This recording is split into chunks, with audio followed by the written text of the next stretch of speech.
اليوم بعطيكم طبخة على قد النية. قول امين يا يبا. امين. الله يعطيك دائما على قد نيتك. عرحنا فيها ادري. عقرب شب الليله. مشتي تاكل ربس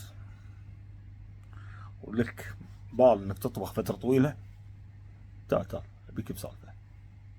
قطعة ربس تنشفها عدل من الرطوبة، تخليها ناشفة وتحطها على ورقتين غزير ورقتين زبدة. بهارات باربيكيو خشنة، وانا افضل ماركة اوكي. اهو ترى هو كذي، مو الصورة مو طالع لبرا. زين باربيكيو، زين سويت باربيكيو، سموكين باربيكيو، وعندك ملح مدخن مع بعض، واي نوع بابريكا ما يضر، ومعاها شوية توم بودر. عقب ما تبلنا جميع الجهات من الجوانب ومن تحت ومن فوق، نحط روزماري معاها ليمون.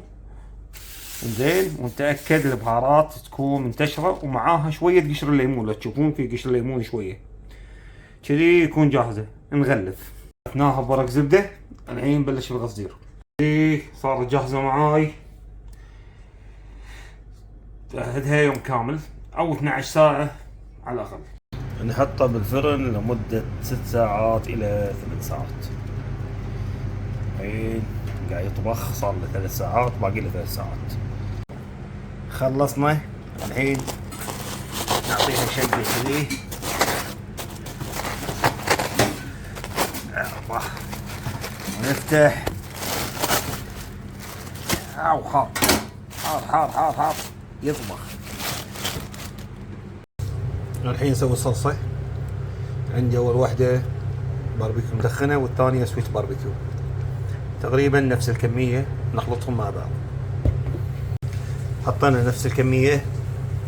زين، وانت ومزاجك يعجبك حطينا نفس الكمية ونخلطهم مع بعض. الحين بالفرن من فوق بس 20 دقيقة عشان يتحمش ويكون جاهز. هذه بهاراتنا جاهزة، واعطيناها رشة بهارات. طف الكاميرا وهيقتني. جنو، شوف العظم شلون دايم. طلعت بيدي، شوفوها بعد دايبة. شوفوني شلون اشيل. كذا رجيسة.